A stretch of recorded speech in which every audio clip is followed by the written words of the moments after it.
dan perluasan sistem sulit. Sistem multisel. Dalam sistem multisel, area servis dibagi menjadi daerah kecil yang disebut sel. Setiap sel akan memiliki base station dengan pemancar berdaya rendah. Sel yang berdekatan tidak dapat menggunakan frekuensi yang sama. Sistem multisel. Dalam sistem multisel, area servis dibagi menjadi daerah kecil yang disebut sel. Setiap sel akan memiliki base station dengan pemancar berdaya rendah. Sel yang berdekatan tidak dapat menggunakan frekuensi yang sama. Dalam sistem multisel, ketika sebuah perangkat mobile yang bergerak dari satu sel ke sel lain, frekuensi operasi akan berubah. Proses ini disebut handover. Keuntungan dalam sistem multisel adalah bahwa hanya daya rendah pemancar diperlukan pada base station dan terminal rem mobile. Frekuensi dapat digunakan kembali dan perluasan jaringan mudah. Dalam sistem multisel, setiap sel diberikan sekelompok saluran radio. Saluran radio yang sama dapat digunakan kembali di sel lain, memberikan jarak minimal dipertahankan antara dua sel menggunakan saluran radio yang sama. Isu desain sistem seluler. Ponsel GSM tidak menerima sinyal yang kuat di lingkungan dalam ruangan dan di ruang bawah tanah. Di tempat-tempat seperti itu, reflektor GSM dipasang yang akan meningkatkan kecepatan sinyal. Dalam perancangan sistem multisel, pertimbangan penting adalah survei radio dari layanan, alokasi frekuensi untuk sel yang berbeda, memastikan bahwa daerah bayangan diminimalkan, dan analisis lalu lintas untuk mengidentifikasi jumlah sel. Standar komunikasi mobile. Selama 30 tahun terakhir, jumlah standar telah dikembangkan untuk komunikasi seluler. Standar saat ini dominan adalah GSM dan ADC. GSM arsitektur, The Global System Mobile Communication atau GSM, standar yang dikembangkan oleh Europa Telecommunication Standard Institute atau ETSI. Sistem GSM sekarang dipasang di area Asia, Afrika, dan Timur Tengah dan Eropa. Fitur menonjol GSM. GSM adalah sistem seluler digital yang beroperasi di band 900 MHz, menggunakan teknologi akses TDMA sekuat 13 Kbps kodek suara yang digunakan memiliki suara digital. Layanan GSM. Selain layanan suara, GSM mendukung layanan-layanan berikut: layanan pesan singkat atau SMS, dengan mana pesan dengan maksimal 160 karakter dapat dikirim text, group, voicemail, and speakmail. Layanan tambahan yang didukung oleh GSM adalah forwarding, panggilan, pembatasan panggilan, penahan panggilan tunggu, panggilan identifikasi jalur, saran biaya, dan kelompok pengguna tertutup. Dalam pelayanan grup tertentu, sejumlah pelanggan mobile dapat berkomunikasi di antara mereka sendiri pada biaya dikurangi. GSM sistem arsitektur. Sistem GSM terdiri dari stasiun bergerak, subsystem atau BTS, base station controller, dan mobile switching center (MSC). Jaringan publik seperti PTSN dan SDN yang terhubung ke MSC. Home location register, lokasi pengunduh register, peralatan identifikasi register, dan pusat otorisasi adalah database yang akan diakses oleh MSC. Database ini diimplementasikan menggunakan mesin RDBS seperti Oracle atau Informix. BSC berisi transcoders yang mengkonversi pidato PCM kode menjadi data 13 Kbps untuk mengirimnya ke BTS. Di arah sebaliknya, pidato 13 Kbps kode diubah menjadi data 64 Kbps PCM untuk mengirimkan ke MSC. Beberapa slot dalam bingkai TDMA eksklusif untuk transmisi sinyal informasi. Pesan singkat juga dikirim dalam slot sinyal. Catatan hardware ponsel unik diidentifikasi oleh identitas mobile equipment internasional. Oleh karena itu, adalah mungkin untuk melacak ponsel dicuri jika pencuri menggunakannya. Catatan sebuah wilayah layanan dapat memiliki lebih dari satu MSC. Dalam kasus ini, salah satu MSC dituduh sebagai gateway MSC. Jaringan produk seperti PTSN yang terhubung ke MSC terbang. Pusat pesan adalah komputer yang digunakan untuk menyimpan dan menuliskan SMS, voicemail, faxmail, dan sebagainya. Banyak layanan nilai tambah seperti hasil pemeriksaan pengumuman dan layanan astrologi dapat diberikan melalui pusat pesan. Jaringan GSM, daerah yang dicakup oleh salah satu operator jaringan PLMN disebut. Daerah yang dicakup oleh satu MSC disebut daerah MSC atau FPLN. Daerah untuk mencari pelanggan ini disebut daerah lokasi. Daerah yang dicakup oleh satu BTS adalah satu sel. Operasi GSM. Ketika ponsel memulai panggilan, MSC memverifikasi keaslian perangkat mobile dan memulai call up dengan PSTN, frekuensi dan slot suara yang dialokasi untuk perangkat mobile. Perangkat standar GSM dalam bentuk sinyal. Untuk kapasitas data, GSM mendukung 9,6 kbps. Data rate, data sistem fisikan, dan dalam TDMA, slot waktu. Selama beberapa tahun terakhir, banyak perangkat tambahan yang dibuat dengan standar GSM untuk meningkatkan kapasitas dan menyediakan layanan nilai tambah yang akan dibahas secara singkat di sini. Tahap GSM 2. Tahap 2 layanan GSM meliputi saran biaya, memanggil identifikasi jalur, dan kelompok pengguna tertutup. Selain itu, 1.800 MHz band yang telah dialokasikan untuk sistem GSM di daerah di mana band 900 MHz jenuh. Karena spektrum yang dialokasikan pada pita 900 MHz tidak cukup, band 1.500 MHz telah dialokasi untuk operasi GSM. Sebagian besar ponsel ini adalah ponsel dual band, sehingga mereka dapat beroperasi di kedua band. Pidato kualitas perbaikan. Saat ini sistem GSM dikodekan pada 13 kbps. Kodek half rate akan menyandikan pidato di 6,5 kbps. Akibatnya kapasitas sistem GSM dapat 2 kali lipat.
Warahmatullahi wabarakatuh. Saya di sini akan menjelaskan chapter 32, yaitu tentang GPS atau Global Positioning System. Pengertiannya, GPS atau Global Positioning System merupakan sebuah alat atau sistem yang dapat digunakan untuk menginformasikan penggunanya di mana dia berada atau secara global di permukaan bumi yang berbasis satelit. Data dikirim dari satelit berupa sinyal radio dengan data digital, di mana Anda berada, maka GPS bisa mampu membantu menunjukkan arah selama Anda melihat langit. Kedua, yaitu fungsi dari GPS. Pertama, menghitung jarak dan arah dari lokasi tempat kita berada. Kedua, menyimpan dalam memori lokasi kita berada. Dan ketiga, yang terakhir, menampilkan kekuatan baterai, posisi satelit, dan kekuatan sinyal. Kemudian komponen-komponen dalam GPS, yaitu space segment, user segment, monitor segment. Pertama, space segment atau ruang angkasa. Segmen angkasa GPS terdiri dari 24 satelit Navstar, termasuk 3 satelit cadangan, berupa beroperasi sejak Agustus 1995. Satelit ini mengorbit pada 20,200 km di atas permukaan bumi dalam 6 pesawat orbit meningkat dengan periode orbit 12 jam setiap hari. Saat ini sedemikian rupa sehingga dari lokasi manapun di bumi, setidaknya 5 satelit dapat dilihat. Satelit ini beroperasi pada pita frekuensi L1 atau 1,5742 GHz dan terus-menerus menyiarkan sinyal navigasi. Data navigasi ini dapat diterima oleh siapa saja di mana saja di bumi, bebas biaya atau gratis untuk decoding dan menemukan pemantar navigasi atau lokasi, kecepatan, dan waktu. Ruang angkasa GPS terdiri dari 24 satelit nafta, masing-masing dengan periode orbit 12 jam. Satelit ini mengorbit pada 200 km di atas permukaan bumi. Yang kedua, user segment atau segmen kontrol. Segmen kontrol GPS terdiri dari sebuah motion control induk atau MCS yang terletak di Colorado Springs di Amerika Serikat dan sejumlah stasiun bumi kecil yang terletak di tempat yang berada di seluruh dunia. Stasiun pemantau melacak satelit GPS dan melewatkan data diukur dengan MCS. MCS menghitung parameter satelit disebut Epermis dan mengirimkannya kembali ke satelit. Secara satelit parameter ini ke semua GPS. Yang kedua, monitor segmen. Segmen ini menggunakan segmen pengguna terdiri dari semua objek dengan penerima GPS. The US Department of Defense tidak menempatkan pembatasan pada pengguna-pengguna GPS. Siapapun dimanapun di bumi dapat menerima dan navigasi penerima GPS. Segmen pengguna GPS terdiri dari penerima yang menghitung informasi lokasi menggunakan sinyal yang diterima dari satelit. Berikutnya, GPS receiver atau penerima GPS. Penerima GPS harus melakukan perhitungan yang sangat kompleks untuk mendapatkan parameter posisi menggunakan sinyal yang diterima dari satelit. Sebuah prosesor sinyal digital atau DSP umumnya digunakan dalam penerima GPS atau GPS receiver. Kemudian, keakurasian GPS. Dalam GPS, kesalahan dalam pengukuran dapat terjadi karena penundaan propagasi atau variasi jam. Dalam akuisisi kasar, penerima GPS memberikan variasi akurasi kurang dari 100 meter 90% dari waktu dan 300 meter 99,99% dari waktu. Ini mungkin terjadi bahwa mobil Anda bisa tertib bergerak di danau ketika Anda bepergian di jalan yang berdekatan dengan danau. Differential merupakan sebuah peningkatan pada global positioning system yang menyediakan peningkatan akurasi lokasi dan dari 15 meter akurasi GPS nominal sekitar 10 cm dalam kasus implementasi terbaik. DGPS menggunakan jaringan tetap stasiun referensi berbasis tanah untuk menyiarkan perbedaan antara posisi yang diusulkan oleh satelit sistem dan posisi tetap atau yang dikenal. Stasiun ini menyiarkan perbedaan antara satelit diukur precision range dan aktual atau dihitung secara internal. Precision range dan stasiun penerima dapat memperbaiki precision range mereka dengan jumlah yang sama. Sinyal koreksi digital biasanya disiarkan secara lokal lebih memantau basis darat dari jangkauan lebih pendek. Kemudian cara kerja GPS. Setiap daerah di atas permukaan bumi ini minimal dijangkau oleh 3-4 satelit. Pada prakteknya, setiap GPS terbaru bisa menerima sampai dengan 12 channel satelit sekaligus. Kondisi langit yang cerah dan bebas dari halangan membuat GPS dapat dengan mudah menangkap sinyal yang dikirim oleh satelit. Semakin banyak satelit yang diterima oleh GPS, maka akurasi yang diberikan juga akan semakin tinggi.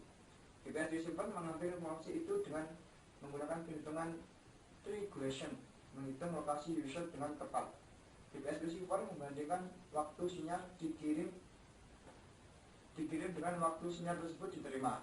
Dari informasi itu didapat diketahui berapa jarak satelit. Perhitungan waktu yang akurat sangat menentukan akurasi perhitungan untuk menentukan informasi lokasi kita. Selain itu, semakin banyak sinyal satelit yang dapat diterima, maka akan semakin presisi data yang diterima karena ketika satelit mengirim. Kemudian, bagaimana sinyal dapat menentukan lokasi? Sinyal yang dikirim oleh satelit ke GPS akan digunakan untuk menghitung waktu perjalanan atau travel time. Waktu perjalanan ini sering juga disebut sebagai time of arrival atau TOA. Sesuai dengan prinsip fisika bahwa untuk mengukur jarak dapat dimulai dari waktu dikalikan dengan cepat lambat sinyal. Untuk dapat menentukan posisi dari sebuah GPS secara dua dimensi atau jarak, dibutuhkan minimal 3 buah satelit. 4 buah satelit akan dibutuhkan agar didapat rotasi ketinggian atau secara tinggi dimensi.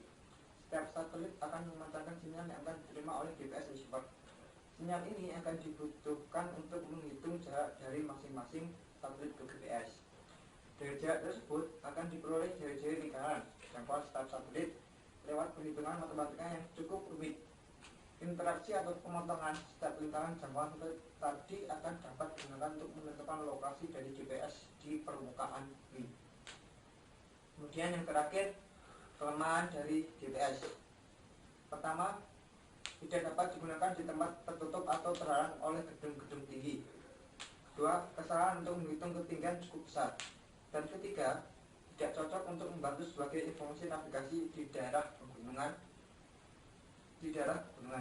Sekian, terima kasih.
Internet berkabel 3.3.1 akses ke internet wireless. Desktop PC memiliki daya pengolahan tinggi, memori yang besar, dan layar yang besar. Satu-satunya kelemahan adalah kurangnya mobilitas. Oleh karena itu, akses ke internet wireless adalah solusinya. Jika akses nirkabel ke internet disediakan, pengguna bisa dimudahkan dengan mengakses internet di mana saja, kapan saja, akan mungkin. Perangkat mobil misalnya ponsel, PDA, laptop, atau laptop. Tapi kemudian menyediakan layanan internet melalui perangkat mobil ini adalah tugas yang cukup menantang. 33.1.1 Tantangan dalam akses ke internet. Mengakses konten internet melalui perangkat nirkabel banyak tantangan karena bermacam-macamnya protokol jaringan nirkabel seperti CDMA, CDMA, dan GSM. Koneksi kecepatan rendah, pilihan tinggi, dan kemampuan terbatas dari perangkat mobile. 3.3.2 Wireless Internet Roadmap, generasi jaringan wireless. Jaringan nirkabel generasi pertama adalah sistem analog yang hanya didukung komunikasi suara. Sistem ini telah digantikan oleh sistem digital di sebagai besar negara. Jaringan nirkabel generasi kedua adalah sistem digital yang mendukung layanan data dengan tingkat up data untuk 28,8 kb per second. Selain layanan suara, GSM, DMA, dan CDMA jaringan saat ini beroperasi di sebagai besar negara adalah contoh dari jaringan nirkabel 2G. Layanan data 2,5G dukungan jaringan nirkabel dengan kecepatan data dalam kisaran 64 hingga 144 kb per second. General Packet Radio Service atau GPRS dan CDMA 2001X adalah contoh dari jaringan 2,5G. Jaringan nirkabel 3G akan mampu mendukung kecepatan data dalam kisaran 384 hingga 2084 kb/s. Untuk menyediakan layanan multimedia ke pengguna ponsel, jaringan 3G akan berkembang dari jaringan GSM dan CDMA. Roadmap bagi revolusi ke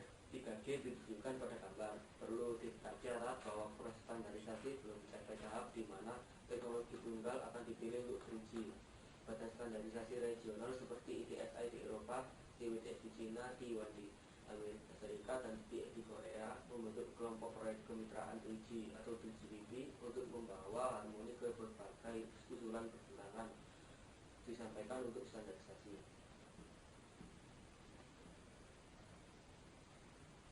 33.2.1 Wireless Access Device. Perangkat akses internet berkabel dapat salah satu dari berikut: ponsel, paket, personal digital assistant atau PDI, laptop, ponsel pintar, atau case internet dipasang di daerah terpencil atau perdesaan. 33.3 Aplikasi internet wireless. Aplikasi yang didukung untuk akses internet berkabel harus sangat terfokus. Email, mobile commerce, jasa hiburan, dan informasi pariwisata atau aplikasi yang paling banyak digunakan. 33.3.1 Pull model dan push model. Dalam model tarik, kami memberikan permintaan ke server dengan menentukan URL dan server untuk konten ke desktop. Ini disebut model tarik karena kita menarik informasi dengan cara push memberikan URL. Dalam komunikasi push model, pengguna tidak perlu membuat permintaan berulang untuk mendapatkan informasi. Server secara otomatis dapat mengirimkan informasi secara berkala kepada pengguna. Dalam model push, untuk menghindari gangguan, server pertama mengirimkan pesan kecil yang disebut indikasi layanan, yang merupakan peringatan kepada pengguna bahwa informasi yang diminta adalah untuk mengikuti. Pengguna dapat melihat informasi segera atau menunda ke lain waktu. 33.3.2 Layanan berbasis lokasi. Di layanan berbasis lokasi, lokasi perangkat mobil dikirim ke server web. Web server mengirimkan informasi spesifik ke daerah di mana pengguna berada, seperti hotel di dekatnya, tempat-tempat wisata, dan semacamnya. Catatan: untuk menyediakan layanan berbasis lokasi, perangkat mobil harus dilengkapi dengan penerima GPS. Penerima GPS memperoleh wujud jaringan dari perangkat mobil dan informasi yang dikirim melalui jaringan kabel ke server web. 33.4 Wireless Application Protocol. Protokol aplikasi nirkabel atau WAP menentukan konversi protokol antara jaringan IP dan jaringan seluler. WAP bekerja secara efisien pada jaringan nirkabel generasi kedua yang distandari dengan kecepatan rendah. 33.4.1 WAP Overview. The microprocessor yang berjalan pada perangkat mobile WAP mirip dengan prosesor yang berjalan pada desktop. Namun microprocessor menafsirkan misi hanya wireless markup language atau WML. WAP Gateway bertindak sebagai antarmuka antara jaringan kabel dan internet. Gateway WAP menjalankan WAP stack protokol serta sebagai protokol TCP atau IP stack dan melakukan konversi protokol. Wireless Markup Language atau WML telah dirancang khusus untuk mengembangkan konten untuk akses oleh perangkat mobile. WML mirip dengan HTML kecuali bahwa ia memiliki sangat sedikit teks dan tidak mendukung grafis menu dan animasi. WAP tidak menjadi sukses besar, terutama karena menulis ulang konten dalam WML adalah tugas besar dan sangat sedikit situs internet yang memiliki konten WML. 33.4.2 Wireless Application Environment.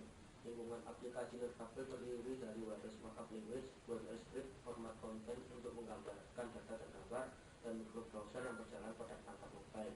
Simulator gate WAP yang tersedia yang dapat digunakan untuk mengembangkan konten dengan menggunakan WML dan WML script, dan konten dapat diuji pada desktop sebelum penggunaan pada jaringan nirkabel.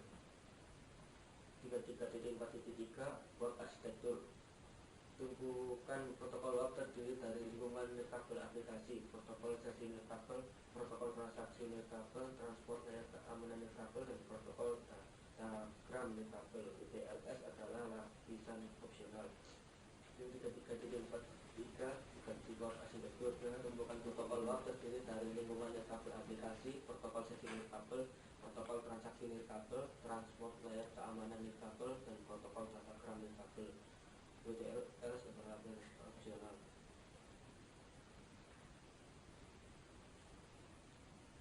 Catatan: WAP dirancang awalnya hanya untuk mendukung akses ke layanan web, oleh karena itu protokol HTTP secara didukung pada lapisan aplikasi. Fungsi gateway WAP adalah konversi protokol antara WAP dan TCP or IP, memperoleh konten dari server asal dan mengubahnya menjadi WML jika diperlukan, mengubah kode WML ke dalam bentuk biner untuk kompres data dan manajemen data pelanggan.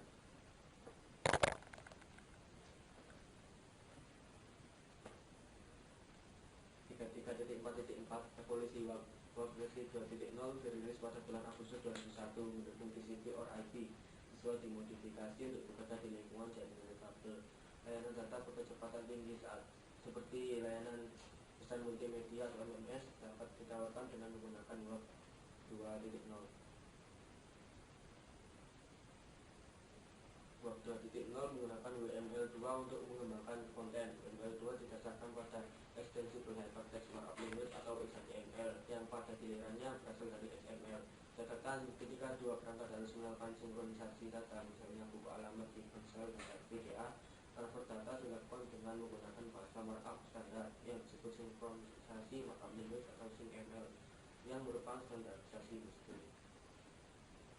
3.5 2.5G jaringan wireless. Jaringan kabel generasi 2,5 berkembang dari jaringan 2G untuk mendukung kecepatan data dalam kisaran 64 hingga 144 kbps. HSDSD dan GPRS jaringan adalah jaringan 2,5G yang berkembang dari jaringan GSM untuk mendukung kecepatan data yang tinggi. Layanan sirkuit data berkecepatan tinggi atau HSDSD yang ditawarkan pada jaringan GSM yang ada dengan mengalokasikan beberapa slot waktu kepada pengguna. Kecepatan data hingga 57,6 kbps dapat dicapai dengan menggunakan pendekatan ini. Sistem GPRS menawarkan layanan paket switching.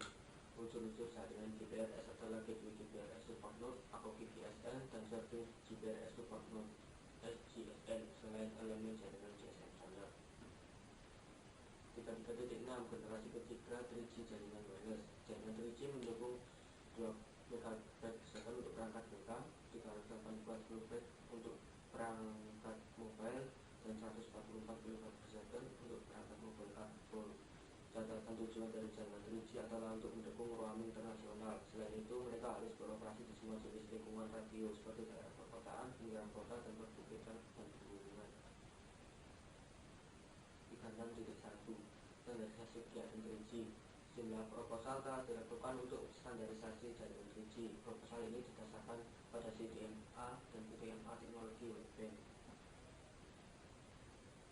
NTT Docomo adalah operator pertama yang menyediakan layanan 3G di Jepang. Jaringan ini didasarkan pada WCDMA dan mendukung 64 kbps, kecepatan uplink dan downlink kecepatan 144 kbps. Layanan ini dikenal sebagai kebebasan mobile multimedia akses (OMA). Namun standarisasi teknologi 3G masih dalam proses. 3G menjanjikan komunikasi multimedia kapan saja di mana saja dalam waktu dekat. Sekian, terima kasih.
Assalamualaikum warahmatullahi wabarakatuh. Kesempatan ini saya akan menjelaskan tentang chapter 34, yaitu komunikasi multimedia melalui jaringan IP. Belakangan ini, internet masih digunakan untuk komunikasi dalam bentuk teks, meski telah mendukung dalam bentuk gambar maupun video.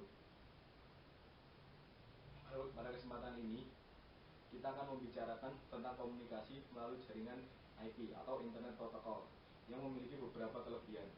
Beginilah penjelasan lebih lanjut.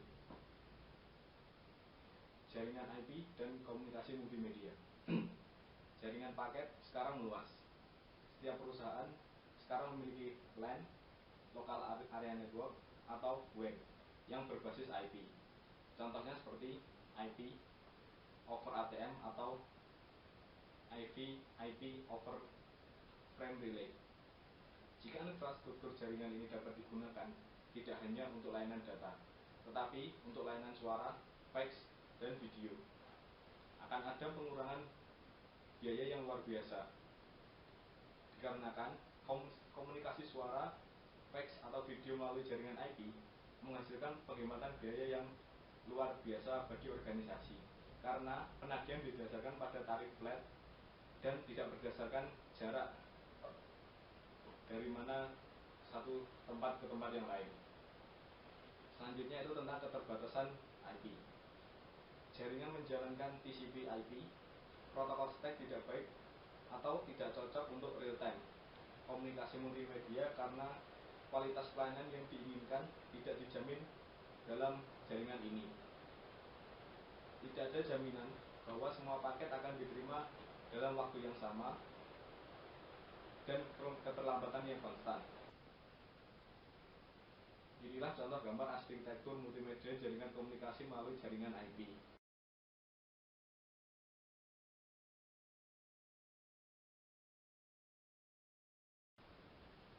Selanjutnya, untuk transmisi suara melalui jaringan IP, PCM coding akan menghasilkan data yang sangat tinggi. Jumlah paket yang dikirim akan sangat tinggi pula, mengakibatkan penundaan yang tinggi. Untuk mengurangi delay dan juga persyaratan pengolahan pidato bitrate rendah, teknik coding yang digunakan. Hal yang sama adalah kasus untuk komunikasi video. Sebuah jaringan IP dapat interworker dengan ISPN melalui gateway atau fungsi interworking atau IWF yang melakukan konversi protokol yang diperlukan. Perhatikan bahwa sinyal yang digunakan dalam jaringan PSTN dan IP untuk membangun panggilan suara. Selanjutnya, protokol standar untuk komunikasi multimedia jaringan IP. Untuk multimedia komunikasi melalui jaringan IP, sinyal adalah aspek yang paling penting. Pada awalnya, suara dan video conferencing melalui internet, protokol signaling proprietary yang menggunakan untuk komunikasi antara PC multimedia. Karena produk-produk dari vendor yang berbeda tidak beroperasi H.323 set protokol standar dirilis oleh ITU-T untuk membawa standarisasi untuk membuat interoperabilitas layak. Begitulah gambar atau skema dari jaringan WAN untuk skala yang lebih besar.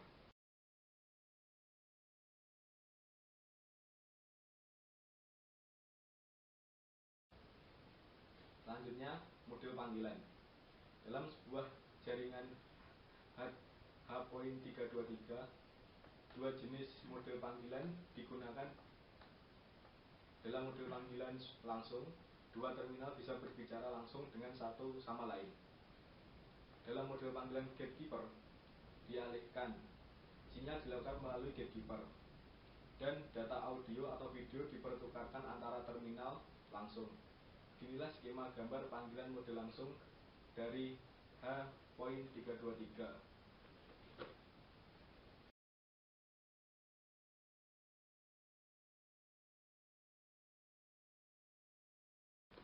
Selanjutnya, inilah skema gambar model panggilan gatekeeper dialihkan dari H.323.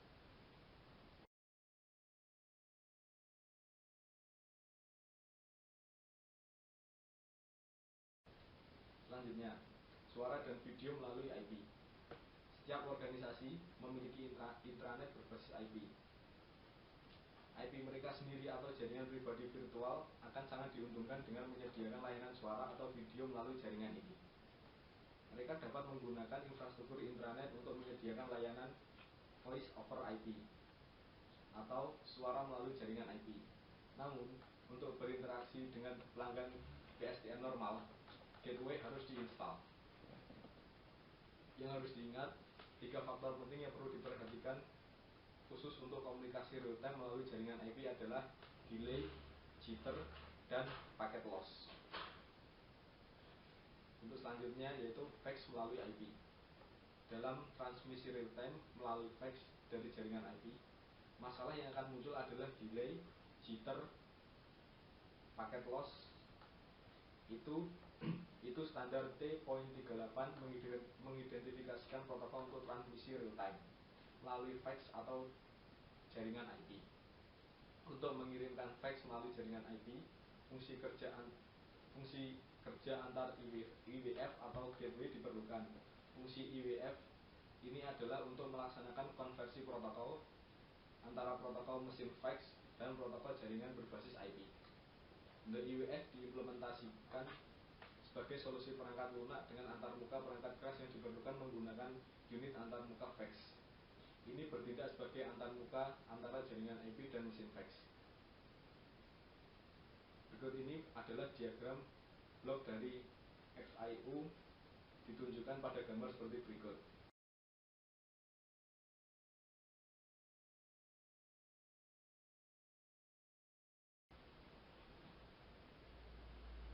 Selanjutnya yaitu Cisco Architecture for Voice, Video, and Integrated Data atau sering disingkat AVVID. Jadi itulah gambar dari arsitektur Cisco.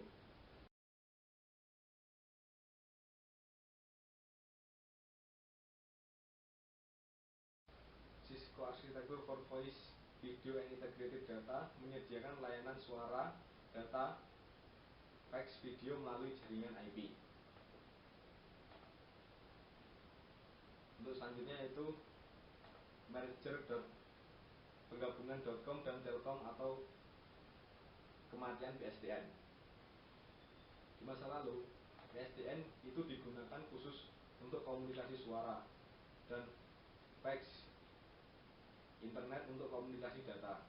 Saat ini, internet digunakan untuk suara, fax, dan video. Ini merupakan pergeseran paradigma yang penting, sehingga menimbulkan konvergensi jaringan dan konvergensi layanan kepada pengguna. Komunikasi multimedia melalui jaringan IP adalah membuka jalan bagi konvergensi berbagai layanan. Infrastruktur internet dapat digunakan secara efektif untuk komunikasi dua arah, multipartai conferencing, dan penyiaran audio atau video. Yang terakhir yaitu Java Media Framework atau JMF. Java Media Framework adalah sebuah antarmuka pemrograman aplikasi atau disingkat API yang dikembangkan oleh Sun Microsystem. Untuk memfasilitasi pengembangan aplikasi multimedia melalui jaringan IP, aplikasi Java atau applet dapat memungkinkan menyimpan atau memainkan file multimedia, pengolahan media stream, dan menyesuaikan fungsi IMF melalui plugin. Beginilah arsitektur dari JMF.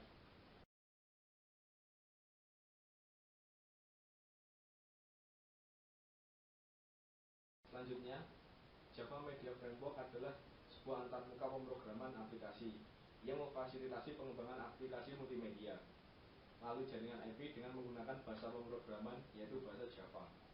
Menggunakan JMF, aplikasi seperti berbasis intranet, konferensi, suara atau video, sistem respons suara interaktif, telepon IP, dan komunikasi fax melalui jaringan IP dapat dikembangkan.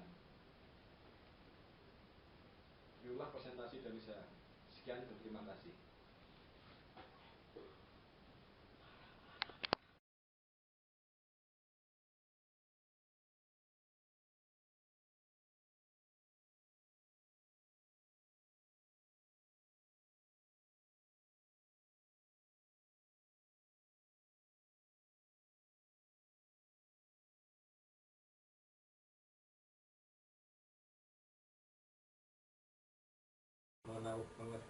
mengenai integrasi telepon komputer dan unfired messaging. Gambaran. Telepon adalah gadget yang paling banyak digunakan untuk telekomunikasi seluruh dunia, dan penggunaan telepon sangat tinggi dibandingkan dengan komputer. Jumlah besar informasi yang tersedia di komputer, namun jumlah orang yang memiliki akses ke informasi yang melalui komputer masih jauh di belakang jumlah mereka yang menggunakan telepon. Jika kita dapat membuat informasi pada komputer dapat diakses oleh telepon, penyebaran informasi akan jauh lebih efisien. Komputer integrasi telepon atau CTI. Dalam bab ini, kita akan mempelajari tentang teknologi CTI dan unfired messaging. Kebutuhan CTI. Teknologi CTI adalah mencari aplikasi di setiap sektor usaha. Mengapa? Berikut ini adalah alasannya. Yang pertama, di seluruh dunia, penggunaan telepon sangat tinggi. Kedua, untuk mengakses informasi menggunakan telepon jauh lebih mudah daripada PC. Tiga, dengan munculnya otomatisasi. Yang keempat, di seluruh dunia, biaya tenaga kerja terus meningkat. Dan terakhir, CTI menyediakan platform untuk menyatukan berbagai sistem messaging. Selanjutnya itu mengenai bahan teknologi CTI. CTI menggunakan berbagai teknologi untuk memberikan layanan bernilai tambah kepada pengguna. 3 teknologi penting yang CTI dasarkan adalah: pertama, text to speech konversi. Kedua, sistem respon suara interaktif. Dan yang ketiga, pengenalan suara otomatis. Yang pertama yaitu text to speech konversi atau konversi dari teks ke suara. Pidato adalah modus yang paling alami dan nyaman komunikasi antar manusia dan memperkaya interaksi antara komputer dan manusia juga. Dalam beberapa dekade terakhir, kemajuan signifikan telah dibuat dalam mencapai interaksi antara manusia dan komputer melalui pidato. Meskipun komunikasi pidato terbatas antara manusia dan komputer masih tetap menjadi tujuan yang sulit dipahami. Konversi text to speech dan pengenalan suara adalah 2 pilar yang interaksi manusia dengan komputer melalui pidato standar. Selanjutnya, representasi machine text. Teks yang diketik diwakili dalam komputer menggunakan ASCII atau uncoded atau perangkat lunak pengenalan karakter optik, digunakan untuk mengubah teks tertulis atau diketik ke dalam kode mesin.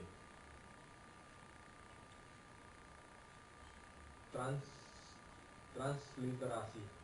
Proses konversi teks ke pengucapan ekuivalen disebut transliterasi. Untuk mengkonversi teks bahasa Inggris ke pengucapan yang setara, hampir 350 aturan pengucapan yang diperlukan. Selanjutnya, speech synthesis. Untuk sintetis pidato, bentuk gelombang sesuai dengan unit dasar pidato perlu disimpan. Unit-unit dasar dapat kata-kata, suku kata, gibones atau fonem, tergantung pada ruang penyimpanan dan kualitas bicara yang dibutuhkan unit dasar terbaik yang dipilih. Selanjutnya, isu dalam konversi sistem desain text to speech. Untuk mengembangkan sistem konversi text to speech secara komersial, masalah desain adalah ukuran kosakata, unit dasar pidato, jumlah bahasa, dan teknik coding di bit rendah untuk digunakan menyimpan unit pidato dasar. Selanjutnya, yaitu tentang Interactive Voice Response System. Dalam sebuah respons suara interaktif atau IVR, sistem PC add-on card memiliki sirkuit antarmuka telepon. Seorang pelanggan dapat memanggil sistem IVR dan mengakses informasi yang tersimpan di PC. Informasi akan dikonversikan ke dalam bentuk suara dan dikirim ke pelanggan. Lalu, bagaimana sebuah IVR sistem bekerja? Dalam sistem IVR, pengguna disajikan menu item. Pengguna dapat memilih item menu dengan menekan digit DTMF yang sesuai pada keyboard telepon. Informasi yang sesuai dengan item menu akan dikirim ke pengguna. Sistem IVR terdiri dari telepon antarmuka sirkuit. Sirkuit antarmuka PC, sirkuit untuk mengenali angka dipanggil dengan pengguna atau kodek PCM, dan sirkuit kontrol di samping perangkat lunak untuk menghasilkan respon yang diinginkan. Sistem IVR memiliki aplikasi dalam sejumlah bidang seperti telemarketing, telebanking, telesurvey, nilai tambah layanan provisioning oleh industri jasa, hiburan, dan pack on demand. IVR sistem arsitektur. Fungsi dari hardware IVR adalah untuk mengangkat telepon secara otomatis ketika pengguna panggilan, mengakui angka dipanggil dengan pengguna, berinteraksi dengan PC untuk memperoleh informasi yang diperlukan, mengubah informasi ke dalam bentuk suara, dan mengkonversi pidato masuk ke dalam bentuk digital dan menyimpan dalam PC. Masalah desain aplikasi dari IVR. Berbagai masalah yang harus dipertimbangkan saat merancang sistem IVR praktis adalah pemilihan aplikasi terfokus, desain user interface, desain database, algoritma konversi text to speech, jumlah port, kebutuhan pulsa, dan akurasi pengakuan digit. Untuk selanjutnya yaitu automatic speech recognition. Pengenalan suara otomatis adalah tugas yang sangat menantang, terutama karena karakteristik pidato bervariasi dari orang ke orang. Sistem pengenalan suara praktis memiliki banyak keterbatasan dan mampu mengenali hanya kosakata terbatas atau sejumlah pembicara.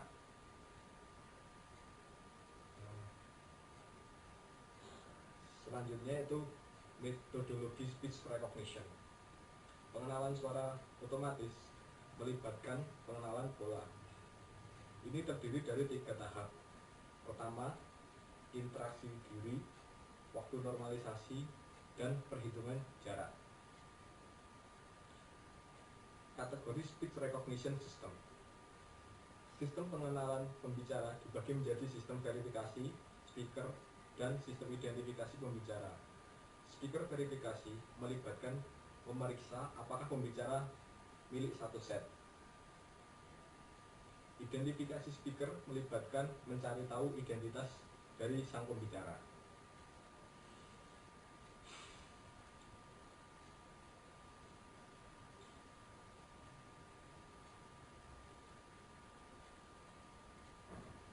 Selanjutnya, application speech recognition technology. Terlepas dari keterbatasan hadir pada jenis masukan pidato, pidato interaksi dengan komputer adalah aplikasi praktis yang sangat besar. Mencapai tujuan komunikasi pidato benar-benar alami dengan komputer masih jauh. Namun, sistem aplikasi yang berorientasi di mana tugas dikendalikan sedang dikembangkan. Aplikasi ini termasuk entry data komputer dan mengedit dengan perintah lisan menggunakan terisolasi sistem pengenalan kata. Sistem respons suara dengan kosakata dan sintaksis yang terbatas. Pengambilan informasi dari database tekstual dalam pidato berbentuk melalui telepon.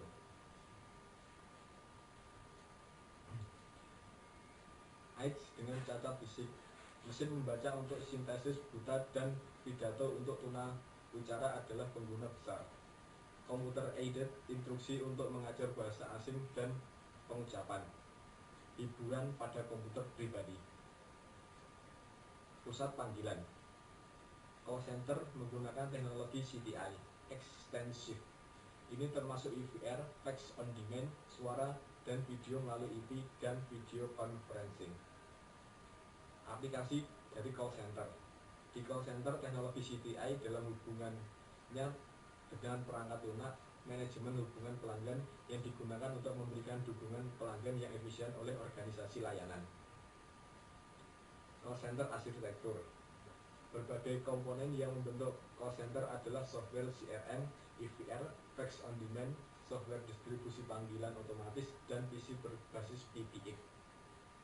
atau PBX, pusat panggilan berfasilitas internet. Dalam pusat panggilan berfasilitas internet, suara dan video melalui IP digunakan secara ekstensif untuk menghilangkan kebutuhan untuk panggilan jarak jauh. Selanjutnya yaitu messaging unfired. Unfired messaging memungkinkan untuk menggunakan kotak tunggal untuk email, voicemail, fax, email, dan pesan video. Selain itu, layanan yang berbeda dapat diakses oleh pelanggan melalui perangkat pilihannya. Yang pertama yaitu tentang unifikasi messaging system. Konvergensi berbagai jaringan dan berbagai layanan dan membuka jalan bagi akses bersatu untuk layanan. Kedua, aplikasi unfired messaging.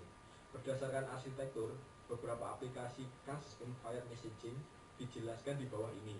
Seperti yang Anda lihat, panggilan untuk banyak teknologi IVR, pengenalan suara, konversi text to speech, SMS, dan konversi text to text. Berbagai layanan yang dapat didukung dalam rangka unfired messaging adalah email, voicemail, fax email, dan pesan video, IVR, SMS, call forwarding, dan lain-lain.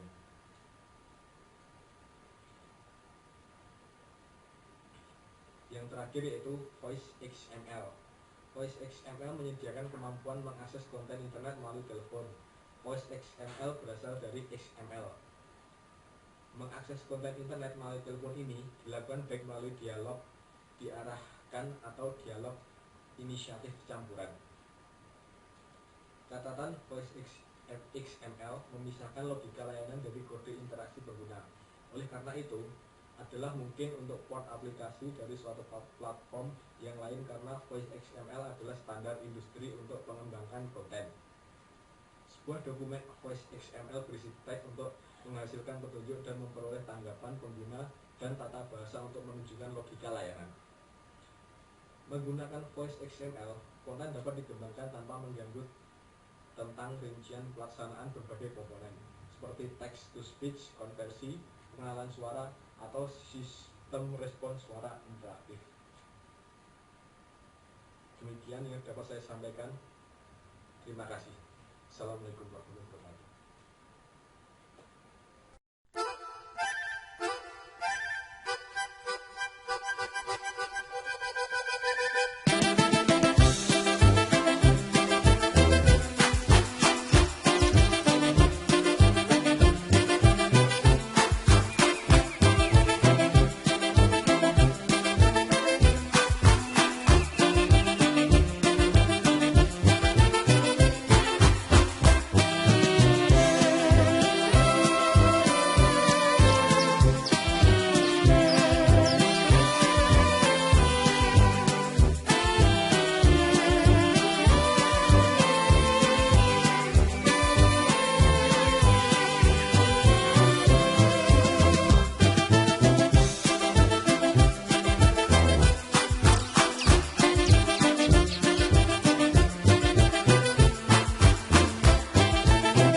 masih jauh. Cek, kayak gitu.